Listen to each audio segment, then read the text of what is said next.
하나님의 말씀을 우리가 대할 때에 어떤 기준에서 어떤 관점으로 이 말씀을 대할까 하는 여러 가지 방법들이 있을 수 있습니다. 특별히 이 역사서라는 성경을 다룰 때에 이 신약에는 역사서적 성격을 가진 성경이 복음서와 사도행전 정도밖에 없습니다만 역사서적 성격을 가진 말씀을 대할 때에 그 말씀에 등장하는 인물이 누군가 하는 것을 살펴볼 필요가 있습니다.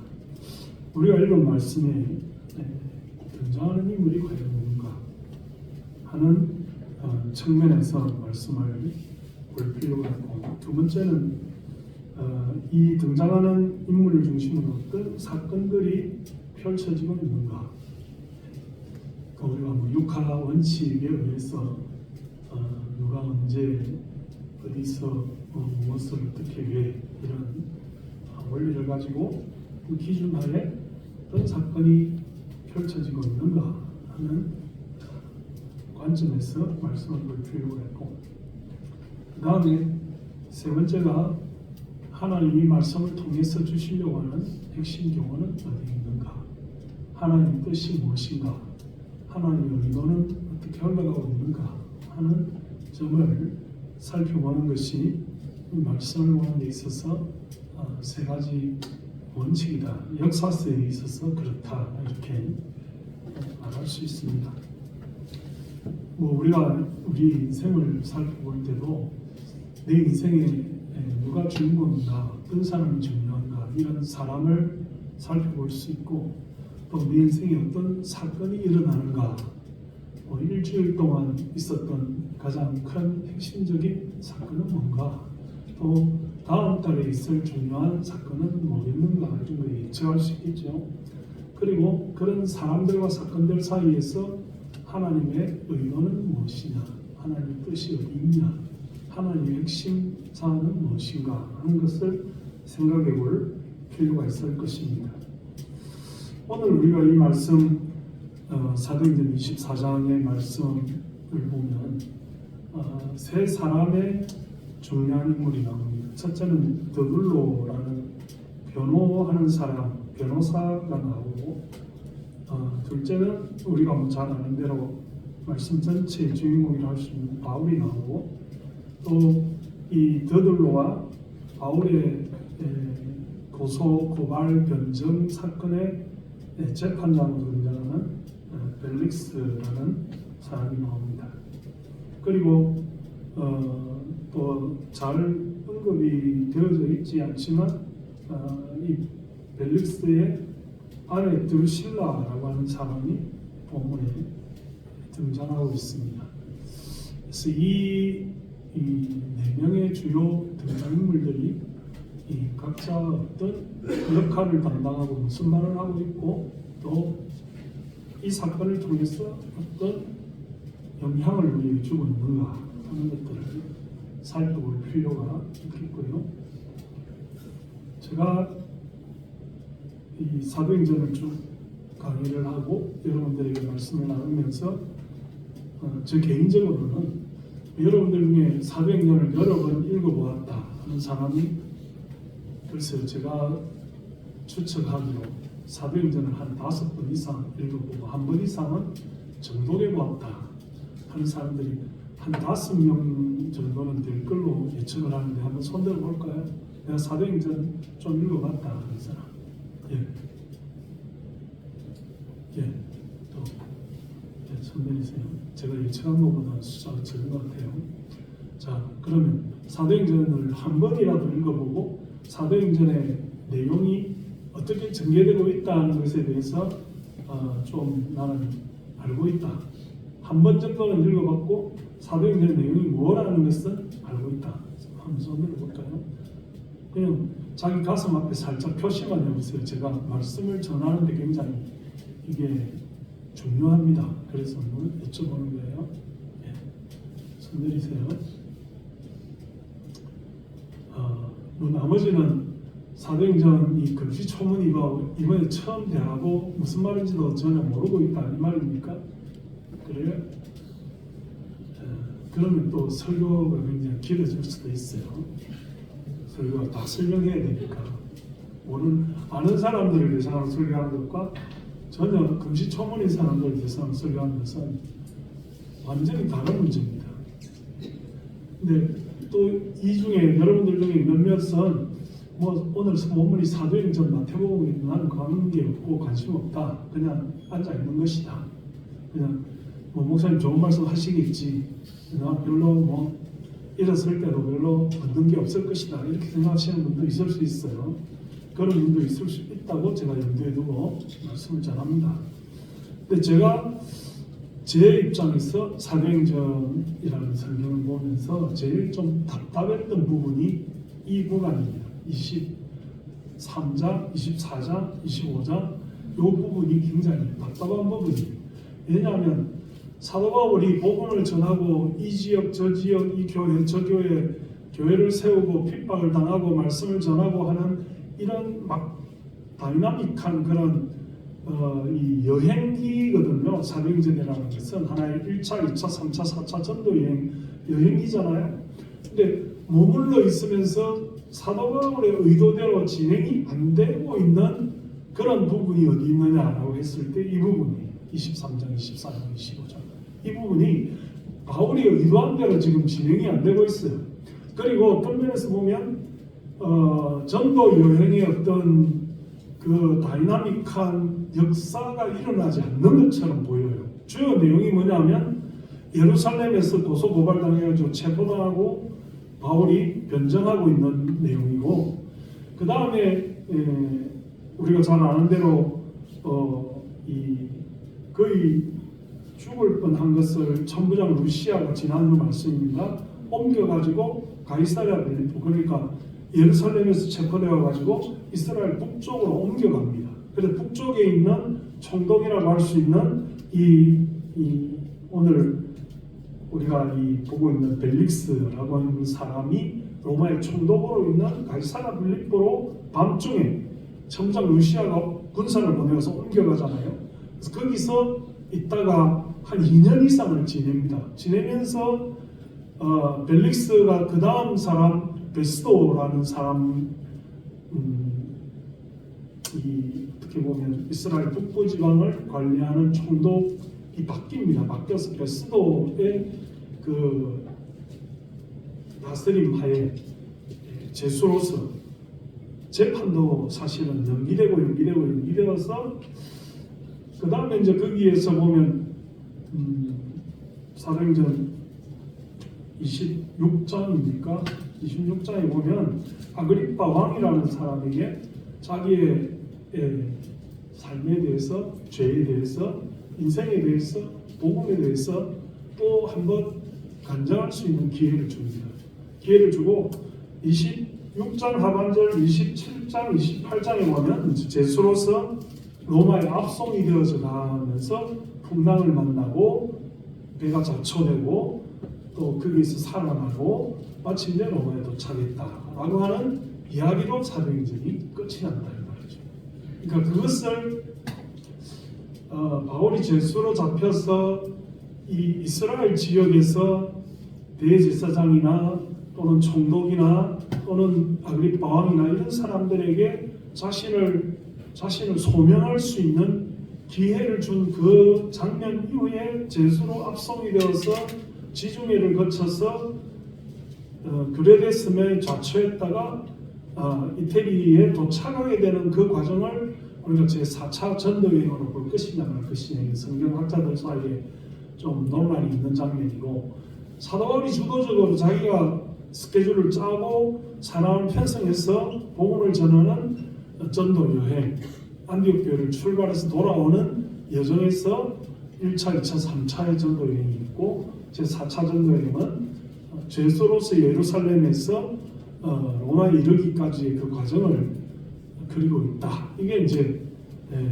사도행전의 내용이거든요. 제가 처음에 뭐라고 말씀드렸는지 기억이 나시나요? 제가 좀 답답했던 부분이 어디냐? 사도행전에 있어서 전체 1장 28장에 그 말씀들 가운데 좀 답답하게 여겨졌던 장면이 오늘 우리가 보고 있는 사도행전 23, 24, 25 이 부분이 굉장히 답답한 장면이다. 왜냐하면 진도가 안 나가고 어떤 여행기라고 하는 큰 스케일의 어떤 대학원을 그린다면 이 부분은 굉장히 정체되어 있고 또 죄수의 신분이고 또 어떻게 보면 사도 바울의 의도대로 되지 않는 그런 측면이 있고 비슷한 내용들이 반복이 되는 사도 바울이 자기를 변정하고 변호하며 어떻게 예수 믿었고 어떻게 내 인생관이 뭐다 하는 것을 반복해서 말하는 그런 장면이 등장하고 있다 하는 말입니다. 오늘 잘 들어보세요. 제가 여러분들에게 사도행전 강해를 하면서 이런 궁금증과 답답함에 대해서 통찰을 하게 되는, 깨닫게 되는, 이게 아니구나 하는 그런 것을 깨닫게 됩니다. 오늘 여러분과 함께 이런 부분을 나누기를 원합니다. 자, 처음 우리가 등장하는 인물을 중심으로 봤을 때 제일 처음 등장하는 독특한 인물이 누구냐라고 하면 더둘로라고 하는 사람이 나옵니다. 24장 1, 2절에 보면 다스의 대제사장 아나니아가 어떤 장로들과 한 변호사 더둘로와 함께 내려와서 총독 앞에서 바울을 고발했다. 바울이 부름에 더둘로가 고발하여 이르되 이렇게 더둘로 고발하는 장면이 나옵니다. 왜냐하면 천부장 루시아가 바울을 빼돌리잖아요. 군정들의 폭동에 의해서 사도 바울이 죽을 것 같아 이런 생각이 드니까 이 사람을 보호해서 어떻게 살릴 수 있는 방법을 생각해 보니까 북쪽에서 총독으로 있는 이 벨릭스에게 보내는 것이 제일 좋겠다. 그래서 밤중에 군사를 동원해서 이 사람을 예루살렘에서 가이사랴로 보냅니다. 보내는데 대제사장들은 바울이 예루살렘에 이 천부장 루시아에게 구금되어 있는 줄로만 알다가 한 닷새가 지나서 알게 됩니다. 바울이 이 루시아의 군대에 의해서 가이사랴 빌립보의 벨릭스라는 사람의 휘하로 갔구나, 이동이 됐구나.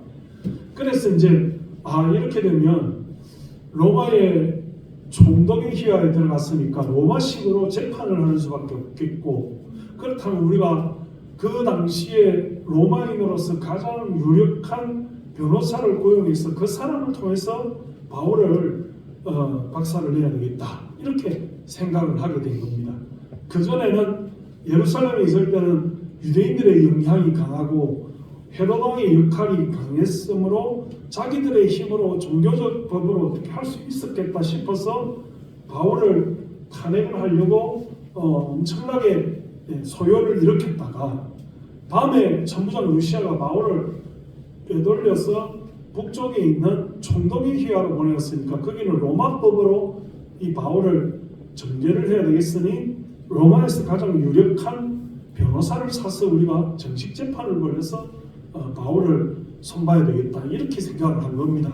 그래서 마침내 고용한 변호사가 누구냐 하면 더둘로라는 사람, 여기 이제 성경 사도행전 24장에 처음 나오는 사람이에요. 더둘로라는 사람은 라틴어로 말하자면 터툴로스가 됩니다. 터툴로스. 여러분 터툴리안이라는 유명한 초대 교부가 있었거든요. 터툴리안이라는 사람이 이 기독교의 초대 교부로서 기독교 교리를 형성하는 데 굉장히 중요한 역할을 하는 사람입니다. 이 터툴리안. 이 터툴리안과 같은 의견을 가지고 있는 이름이 오늘 이 터툴로스라는 사람이. 터툴로스라는 사람의 이름의 뜻은 셋째다 이런 뜻을 가지고 있어요. 그 차범근 감독의 첫째 아들이 차 하나고 둘째가 차 둘이, 축구 선수 차 둘이고 셋째가 차 셋째입니다. 차 셋째. 차 셋째는 그 유명한 여자 탤런트입니까? 하고 결혼을 했는데 그 사람 이름 잘 모르겠다. 그 여자 탤런트 혹시 여러분 중에 알아요? 그 수요일 밤에 여자들 나와서 축구하는 그 프로그램 있죠? 거기에 보면 그 여자 탤런트가 나옵니다. 그 좀 유명한 사람인데 제가 이름 잘 기억을 못하겠어요. 네. 차들이 차 셋째가 저하고 굉장히 친한 그 탤런트 이름이 뭐라고요? 한채아하고 결혼한 차범근 감독의 셋째 아들이 차 셋째입니다. 그러니까 이 터툴러스가 셋째다 이 말입니다. 세 번째 아이다 이런 뜻이 아마 드둘로가 셋째 아들이었던 모양이죠. 그래서 우리말로 드둘로라고 했지만은 영어 이름으로는 터툴러스고 터툴러스는 어근으로 말하자면 세 번째 아이다 이런 뜻을 가지고 있습니다.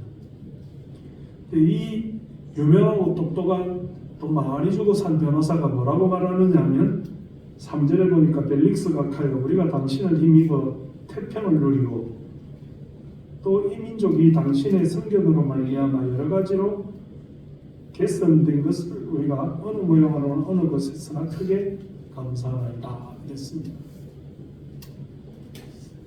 제가 요새 기억력이 잘 없어서 그런데 용서해 주시기 바랍니다. 창을 하는 그 배우가 나와가지고 창을 아주 잘 해가지고 그 주인공이 되는 국극 배우가 돼가지고 이렇게 창을 잘하는 그런 드라마가 최근에 있었는데 기억이 나시는지 모르겠습니다. 김태리가 그 역할을 했던 것 같은데 그게 보면 제가 그 드라마 이렇게 몇 번 슬쩍슬쩍 지나가다가 본 것 같은데 그 배우가 창을 실제로 열심히 연습을 하고 목에서 피가 나오기까지 했다고 해요. 근데 세월이 가니까 금방 까먹었죠. 언제 그런 일이 있었나 이렇게 싶은데 그 배우가 창하는 장면이 하나 기억나는데 태평천하로다 이렇게 하는 게 한 번 딱 기억이 나요. 그 배우가 태평성대로다 이렇게 가사를 붙여서 창하는 장면이 기억이 납니다. 오늘 이미 드둘로가 자신의 바울을 고발을 하는 그 변론을 시작하기 전에 뭐라고 말하느냐면 벨릭스 각하가 부임을 해서 우리는 태평성대입니다. 그 얘기를 하는 거죠. 당신을 힘입어 태평을 누리고 근데 역대적으로 태평성대로다 하는 말은 뭡니까? 그 말이 무슨 말이에요? 혹세무민하는 말이에요. 진짜로 당시 왕이 다스려서 태평성대다 그 말이 아니고 왕을 그냥 기분 좋게 해주는 간사한 아첨하는 그런 말이에요. 그러니까 이 사람이 유능한 사람이라 벨릭스한테 본론을 말하기 전에 벨릭스 총독이 부임을 해서 우리 너무 잘 살고 있으니까 우리 유대인들 너무 고맙고 당신이 통치를 하니까 너무 감사합니다. 그런 거짓말을 아첨하고 아부하는 말을 하고 있다 이 말이죠. 참 이제 말씀을 잘 생각을 해보면 이 드둘로를 누가 고용을 했어요? 고용한 주도 세력이 누굽니까? 여러분들이 성경을 잘 보셔야 되는데 잘 안 본다는 거죠. 잘 보세요. 대제사장 아나니아라는 사람이 장로들과 함께 변호사를 고용했죠. 네. 맞습니까? 그러니까 앞으로 여러분들이 어떤 경우에라도 사도행전을 말할 때 그럼 사도행전 24장에 등장하는 새로운 인물이 누굴까? 이렇게 물어보면 드둘로라고 말할 수 있어야 되고 그럼 드둘로는 무슨 신분일까? 이러면 변호사고 이 사람 누가 고용했나? 이러면 대제사장 아나니아가 고용했다. 이 정도는 알고 있어야 된다. 이게 이제 성경을 좀 성경께나 본 예수 믿는 사람들이 말할 수 있는 거예요. 그래서 오늘 이전에는 사도행전 24장에 대해서 개요를 말할 수 없었다면 여러분들이 그건 좀 예수 한 10년 이상 믿었다는 게 좀 부끄러운 이야기고 사도행전 한 두세 번 읽었다 하면서 그걸 모른다면 좀 창피한 얘기인데 앞으로는 이제 그 정도는 아셔야 된다. 사도행전 24장은 벨릭스 앞에서 변론하는 사도 바울에 대해서 이야기하는 게 주이고 왜 변론했나 하면 고발하는 세력이 있었고, 누가 고발했냐면 아나니아가 고발의 주체고, 누가 그 고발의 변호사인가 하면 더둘로다 이 말입니다. 그 정도는 알아야 된다 이 말입니다. 더둘로가 뭐라고 고발했나 하니까 거짓말을 했다는 거죠. 이 벨릭스라는 사람, 자, 두 번째 인물입니다. 첫 번째 인물은 더둘로고 두 번째 인물은 벨릭스죠.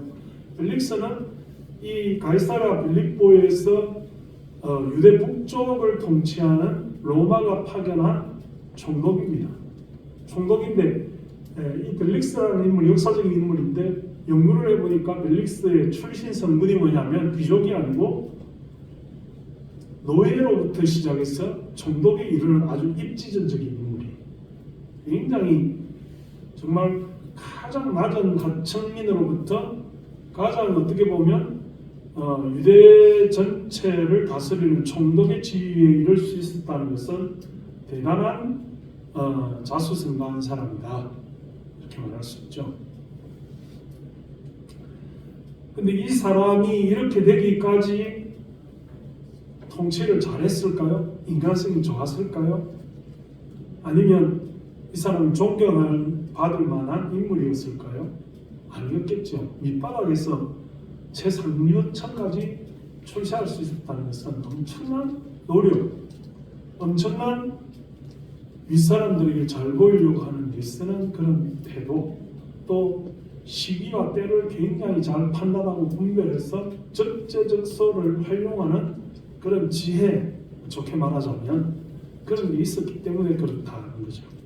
그러니까 실제적으로 이 벨릭스라는 사람을 통치하던 시기에 그의 그 업적을 보면 유대인들 사이에 소동도 많이 일어나고 또 반란도 일어나고 또 잔인하게 막 그 주모자들을 죽이고 막 처형하고 막 피를 흘리는 이런 일들도 많이 했던, 왜냐면 그렇게 하지 않으면 그 지위를 유지할 수가 없겠죠. 자기를 백그라운드에서 보살펴주는 귀족들이라면 뭐 시대의 흐름에 별로 신경 쓰지 않고 자기 소신대로 했겠지만, 이런 종류의 사람들은 사람들의 어떤 반응에 굉장히 예민하죠. 윗사람들이 어떻게 평가가 이게 굉장히 빠르게 처신해야 되죠. 그렇게 되니까 무리할 수밖에 없고 또 악랄하게 할 수밖에 없는, 그러니까 위 사람들에게는 충성을 다하고 아랫 사람들에게는 아무렇게나 학대하는 그런 종류의 야비한 인물이었을 것이다 이렇게 보는 것이고, 역사가 평가하는 관점도 그렇다라는 것입니다. 그런데 이 사람에게 적어도 더둘로라고 하는 이 시대적 변호사는 거짓말을 하고 있고 아첨을 하고 있다는 말이죠. 자, 여기에서 우리는 등장인물이 첫째는 더둘로, 둘째는 벨릭스, 또 셋째는 바울, 또 다음 마지막으로는 드루실라라는 사람이 이 24장의 주요 인물인데, 이 더둘로라는 사람은 좀 세속화된 종교적 인물을 대변하는, 세상을 대변하는 사람이다 이렇게 볼 수 있고요. 또 바울은 하나님의 사람이다, 뭐 누가 봐도 그렇다고 할 수 있고요. 또 벨릭스라는 사람은 뒤에 보면 뭔가 복음에 대해서 기회가 있었음에도 불구하고 그 찬스를 활용하지 못하는 그런 결국 패망의 길로 갔던 불쌍한 사람이다 이렇게 볼 수 있어요. 또 드루실라는 이 중에서 어떤 면에서 우리가 본받아야 되는 가장 그리스도인의 정형적인, 참 이 드루실라는 원래 헤롯 대왕의 딸로 공주로 태어났던 인물이에요. 그런데 이 뒤에 보면 이 사람이 이 에메사 왕이라고 갈릴리 북쪽에 있는 조그마한 나라의 그 왕의 왕비로 18살 때 팔려가서 결혼을 했던 사람. 그러니까 이런 어떤 뭐랄까요, 왕족들 간의 어떤 그런 관계로 지방에 있는 부족들을 안정시키기 위한 하나의 뭐 정략적인, 정책적인 그런 결혼을 했던 사람이에요. 그런데 18살에 결혼해서 20살이 됐을 때 이 지역을 다스리는 로마 총독 벨릭스의 눈에 들어왔어요. 근데 이 드루실라의 미모가 굉장히 뛰어났다고 합니다. 그래서 이 벨릭스가 그 왕을 이렇게 어떻게 했는지 모르겠지만 역사에 보면 무슨 마술사를 이용해서 이 드루실라의 마음을 사고 또 그 왕을 무력으로 좀 압력을 넣어서 그 왕과 이혼하게 하고 자기의 와이프로 이 벨릭스의 아내로 영입을 한 그런 경우다 이렇게 봅니다. 그러니까 어떻게 보면 참 불쌍한 여성이죠. 유대인은 원래 이방인과 결혼하지 않는데 이렇게 책략과 정략적인 것에 의해서 이방왕과 결혼하고 또 로마인의 총독의 아내로 그렇게 이혼한 후에 다시 팔려가게 되는 그런 참 비참한 처지에 있는, 어떻게 보면 높은 지위와 권력의 핵심이 있었지만은 또 어릴 때부터 왕의 딸로 태어나서 이렇게 부귀영화를 누릴 수 있는 입장에 있었지만 인생으로 보면 참 불쌍히 그지없는 그런 여성이었는데요. 그 전에도 예수의 복음을 아마 접했던 것 같고 사도 바울을 만나서 구원의 확신을 얻었던 것 같고, 그리고 교회사의 후면에 보면 사도 바울의 복음적 로마 사역에 대해서 굉장히 적극적으로 후원하고 또 교회사에 그 이름이 등재되어 있는 아주 충성과 최선을 다한 그런 그리스도인으로서 이 드루실라는 이름을 높이게 되는 그런 사람입니다. 오늘 네 사람의 주요 등장인물에 대해서 제가 다 설명을 드렸고, 그 다음에 드둘로는 세상을 대변하고 있다 이렇게 말할 수 있고, 그 다음에 바울은 하나님의 사람이다.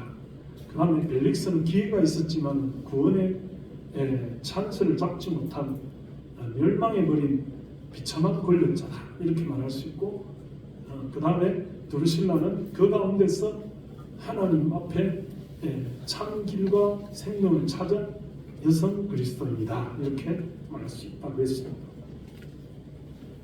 우리가 이 세상을 살면서 세상은 어떤 존재인가 하면 세상은 이 더둘로가 말하는 것처럼 거짓말하고 아첨하고 사실을 말하지 않고 자기 의도의 어떤 목표를 이루기 위해서는 수단 방법을 가리지 않는 그런 세상이다.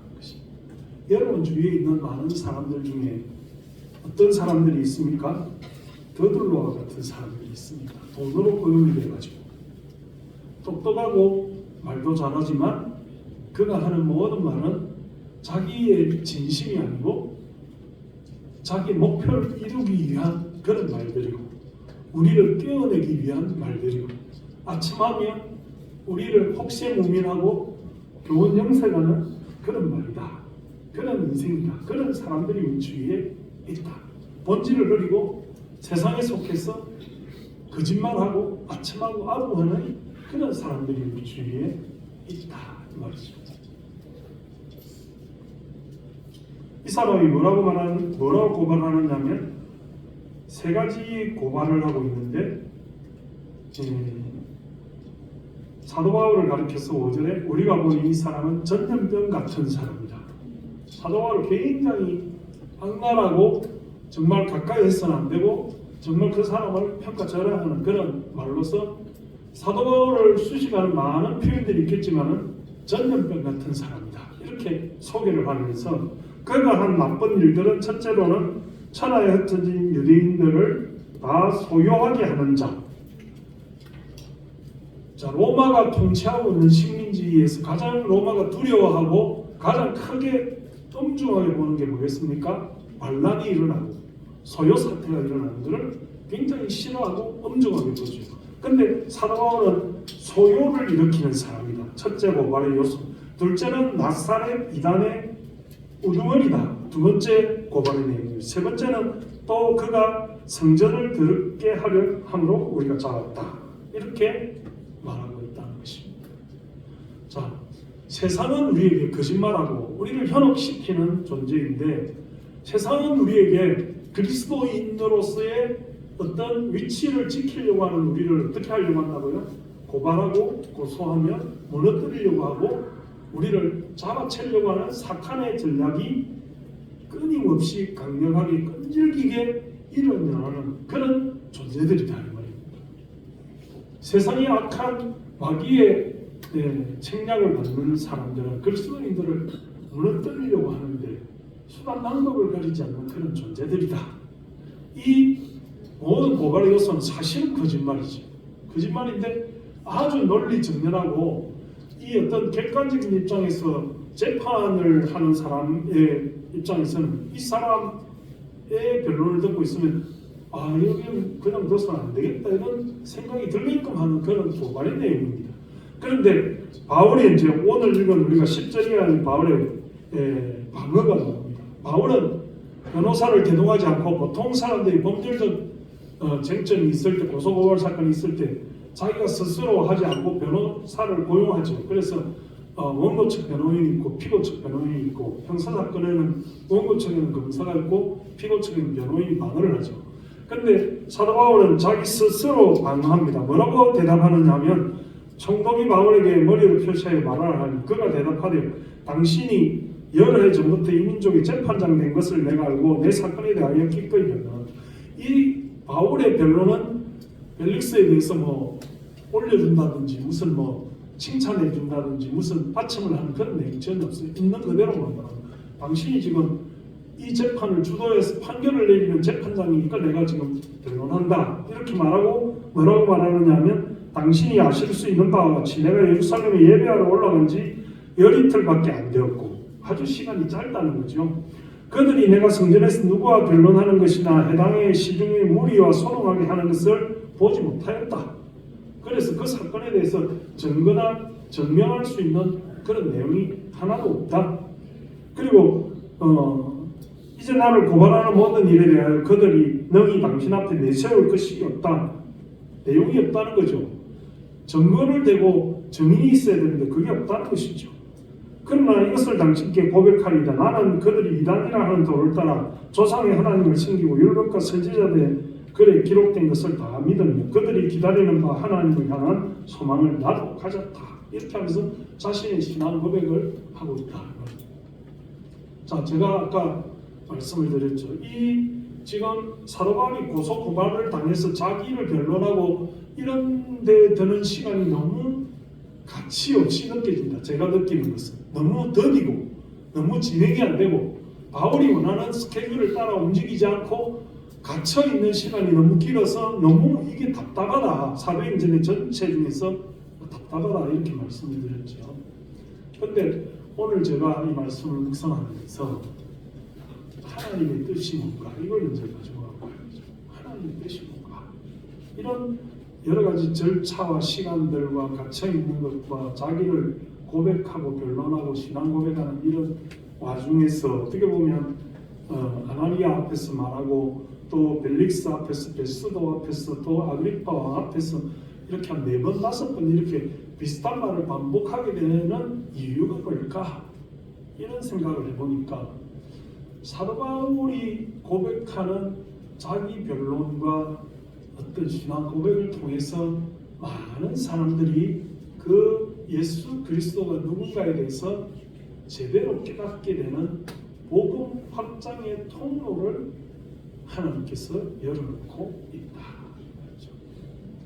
이건 의미 없는 시간이 아니라 사도 바울이 앞으로 로마를 가서 자기가 해야 될 일들을 이미 이 유대의 예루살렘과 갈사라 빌립보를 오고 가면서 이미 많은 유대인들과 로마 총독들과 이방인들에게 충분히 자기의 복음을 말할 수 있는 기회를 주신 것이다. 누가 그렇게 할 수 있겠느냐 이 말이죠. 형식은 고소고발에 대한 자기 방어의 변론을 하는 것으로 형식이 되어 있지만 내용을 보면 복음을 전하는 것이고 예수를 소개하는 것이며 내가 누군지를 말하게 되는 것이다. 이것입니다. 오늘 여러분들이 이 말씀에 대해서 아주 잘 들으셔야 될 필요가 있습니다. 자, 그 열매가 누구냐라고 하면 그 열매가 들으신다다. 이렇게 나오는 것이죠. 자, 이 벨릭스라는 사람이 마지막 최종적인 결론을 어떻게 내립니까? 바울이 다 자기를 변론하고 나니까 22절에 벨릭스가 이 도에 관한 것을 더 자세히 아는도로 연기하라여 이르되 천부장 루시아가 내려오거든 너희 일을 처결하리라 하고 백부장에게 명하여 바울을 지키되 자유를 주고 그의 친구들이 그를 돌보아주는 것을 금하지 말라. 바울에게 자유를 주고 편하게 해주고 잘 보살펴주고 죄수로서 그것만 하지 말고 말할 수 있는 기회도 주고 그렇게 해서 최종적인 처결은 연기하라 이렇게 명령을 내린다 이 말입니다. 그 연기하는데 우리가 필리포 쳐서 아우 좀 답답하고 시간이 안 가고 너무 스케줄이 좀 더디다 이렇게 보는 거지만 그러나 그 사이에 바울이 아무것도 안 하고 있는 것이 아니라 여러 가지 일들을 하고 있다는 것이고 복음을 전할 기회를 잡고 있다는 것이고 특별히 유대인뿐 아니라 이방인들에게도 하나님의 말씀을 예를 들어서 이렇게 벨릭스의 휘하에 있으면서 일종의 손님처럼 이렇게 있으면서 벨릭스의 모든 그 휘하에 있는 스태프들이 있을 거 아니에요. 그 부하들이 있을 것이고 또 그가 초대하는 손님들과 그 주위에 있는 많은 귀족들과 인물들이 있으면서 그런 사람들이 하는 모임에 바울이 말할 수 있는 기회가 주어졌을 것이다 라고 보는 거죠. 근데 그것들이 복음을 전할 통로를 하나님이 허락해 주신 것이다. 그래서 24절 이하에 보면 수요일 후에 벨릭스가 그의 아내 유대 여자 드루실라와 함께 와서 바울을 불러 그리스도 예수 믿는 도를 듣거늘 바울이 의와 절제와 장차 오는 심판을 강론했다 이렇게 말하고 있습니다. 바울의 핵심은 의와 심판, 절제와 심판. 요한복음 16장 8절을 한번 봅시다. 제가 잘 인용을 안 하는데 이 의와 절제와 심판에 대해서 사도 바울이 말하는 그 근거에 대해서 요한복음 16장 8절에 근거가 있다 이 말입니다.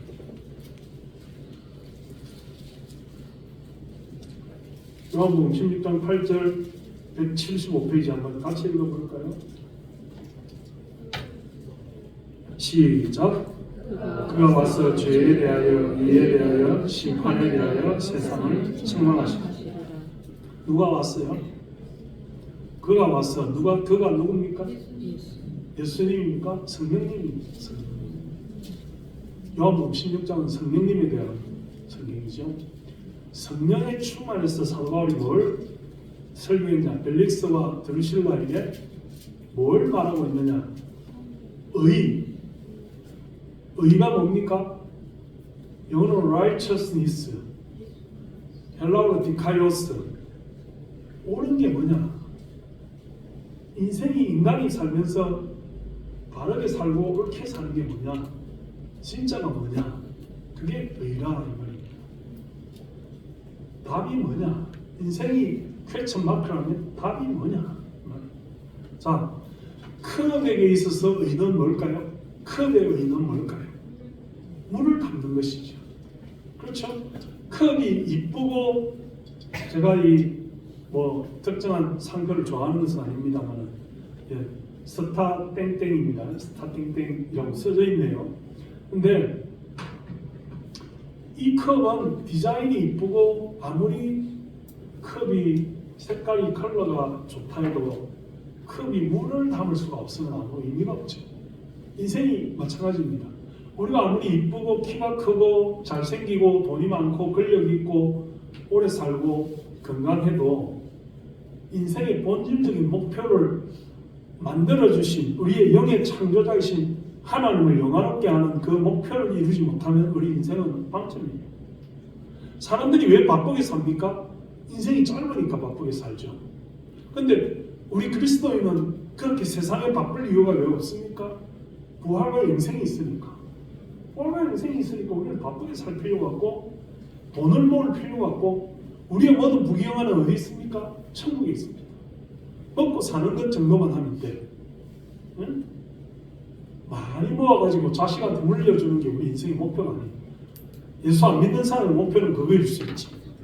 많이 배우고 권력을 차지하고 잘 살고 좋은 것을 해서 자식이 물려주고 오래 살고 이런 게 목표일 수 있지. 인생의 본질적인 의는 똑바른 것은 뭐냐? 컵을 만든 사람을 위해서 컵이 존재하면 물을 담는 것이죠. 쇠를 가지고 이 컵을 만들어서 물을 담게 하는데 목표가 있는 거죠. 하나님이 우리를 만드셨으면 우리 목표는 그 만든 사람을 위해서 존재하는 거예요. 우리의 모든 문제가 뭐냐면 죄를 짓는 데 문제가 있죠. 의에만 내 말은 죄 아닙니까? 그죠? 이 죄를 해결하고 하나님 앞에 죽음을 초월해서 부활과 영생을 얻는 것이 인생의 목표예요. 가장 인생의 의다 이 말이에요. 인생의 의는 죽지 않고 영을 사는 거예요. 하나님을 영화롭게 하는 거죠. 우리의 대소영을 문답에 사람의 제일 큰 목표는 무엇이냐면 하나님을 영화롭게 하고 그를 영원토록 즐거워하는 것이에요. 그게 디카이오스, 그게 righteousness, 그게 의다 이 말이에요. 바울이 자기가 죄가 없으니까 풀려나야 되는데 그거 얘기 안 하고 의에 대해서 말하고, 의는 다시 말해서 죄 가운데 있지 말라 이 말이에요. 그러니까 그 말을 듣고 굉장히 두려워했다 이렇게 그 말을 듣고 바울의 이야기를 듣고 두려워하면서 자신의 죄에 대한 죄책감을 느꼈겠죠. 베스도도 죄책감을 가졌겠고 또 이 브루실라도 참 여러 번 결혼을 하고 이혼하고 이방인과 함께 하면서 그런 죄에 대한 어떤 자책을 했겠죠. 그러면서 예수 그리스도를 받아들이고 영접하며 베스도는 연기했죠. 바울이 의와 절제와 장차오는 심판을 강론하니 벨릭스가 두려워하여 대답하되 지금은 가라. 마음에 가책이 있지만 자기에게 더 중요한 것은 뭐였습니까? 세상과 부귀 영화였어요. 권력이었어요. 그래서 지금 당장 돌이키니까 그걸 다 잊어버릴 것 같으니까 교회 와서 은혜 받으면 선교사로 가야 될 것 같고 내 모든 전 재산을 헌금해야 될 것 같으니까 아이고 좀 이 교회는 은혜 받는 교회 나는 좀 부담스럽다. 사람들이 이렇게 말하죠. 너무 나한테 들이대고 다가오는 그런 말씀은 내가 좀 유보했으면 좋겠다. 이렇게 지금 벨릭스가 그렇게 말하는 거죠. 벨릭스가 두려워하여 대답하되 지금은 가라. 내가 틈이 있으면 너를 부르리라. 동시에 또 바울에게서 돈을 받을까 바라는 거로 더 자주 불러 같이 이야기하다. 25절 26절일수록 모순된 구절. 하나님의 말씀을 들으면 지금 즉시 이 사도행전 8장에 있는 전도자 빌립에게 하는 말씀을 들은 그 이디오피아의 그 종처럼 즉시 우리에게 물이 있느냐 하고 내가 세례받는데 무슨 그 느낌이 있느냐 하고 세례받고 돌아서서 하나님의 백성이 되어야 되죠. 그런데 벨릭스는 두려워하면서도 유보하고 핑계하고 변명하고 다음에 보자 했습니다. 버나드 쇼라고 아주 유명한 극작가가 있었죠. 그 사람이 자기 무덤에 뭐라고 써놨죠? 살아서 자기 무덤에다가 묘비에 적을 글을 글귀를 살아서 자기가 만들어 놓고 죽어서 그 여기에다가 우물쭈물하다가 내 일이 될 줄 알았다. 버나드 쇼. 우물쭈물하다가 내 일이 될 줄 알았다. 여러분 인생을 살면서 하나님이 부르시는 기회를 잡아요. 그 기회를 다음에 보자 하고 핑계하고 변명하면 우물쭈물하다가 내 일이 될 줄 알았다. 우리에게 가장 중요한 게 뭡니까? 예수 그리스도를 만나는 거예요. 예수 그리스도의 사람이 되는 거예요. 하나님의 뜻대로 믿음과 복음에 바로 서는 거예요. 우리에게 임할 심판을 정말 확실히 믿는다면 그 심판에 대비한 방어책을 세우면서 살아가는 거예요. 그래서 예수의 도를 아느냐 그게 중요한 게 아니에요. 예수의 도를 실행에 옮겨야 돼요. 지식으로 가지고 있다고 되는 게 아니라 폭포에서 외줄타기를 하는 유명한 줄타기 사람이 있습니다. 그 사람이 그 나이아가라 폭포 캐나다에서 미국까지 줄을 만들어 놓고 그 위에 자신 생명을 구하는 장치 없이 건너간 사람으로 유명한 외줄타기 명수가 있는데요. 사람들에게 물어봅니다.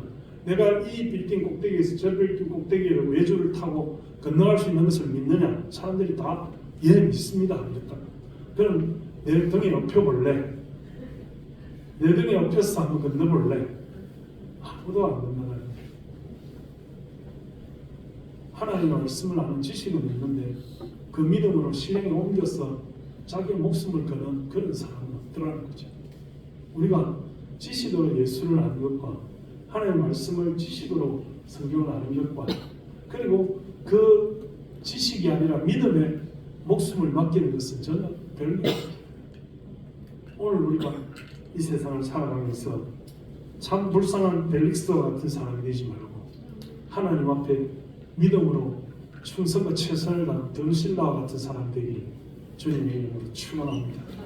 하나님의 계획은 머물러 있는 데 있는 것이 아니라 바울을 통하여 이 온 유대를 복음화 하는 데 있었다 하는 것이고 수많은 사람들에게 자신을 간증하고 증명하며 하나님의 나라와 세계와 심판과 절제와 의에 대해서 말할 수 있었더라 하는 것이고 그 일로 말미암아 수많은 그리스도인들이 바울이 로마로 가서 복음을 전하는데 후원하며 도와주며 지켜주며 함께했던 그런 하나님의 역사의 계획들을 우리는 몰랐지만 하나님은 계속해서 사도 바울이 로마에 가기까지 충분히 연단하고 훈련하고 그가 그된 것을 할 수 있도록 하시는 분이시다. 이런 것을 우리가 오늘 사도행전을 통해서 깨달으시는 저와 여러분 되시기를 주님의 이름으로 축원합니다. 하나님 아버지, 오늘도 우리가 사도행전을 살펴보았습니다. 드둘로를 살펴보고 벨릭스를 살펴보고 드루실라를 만나고 사도 바울이 무엇을 어떻게 했는지 보았습니다. 또 그 가운데 임하신 하나님의 역사를 운영하시는 하나님의 플랜이 어떻는지를 우리가 이 말씀을 통해서 살펴보았습니다. 하나님, 우리도 이 세상을 살며 세상에 현혹되지 않게 하시고 하나님 뜻을 바라보며 믿음으로 살게 하시고 미루고 핑계하며 연장하는 벨릭스가 아니라 하나님 앞에 자신의 온 생명을 들여서 복음으로 변화된 드루실라와 같은 믿음의 사람이 되게 하여 주옵소서. 오늘도 아버지 하나님, 우리가 명절을 맞이합니다.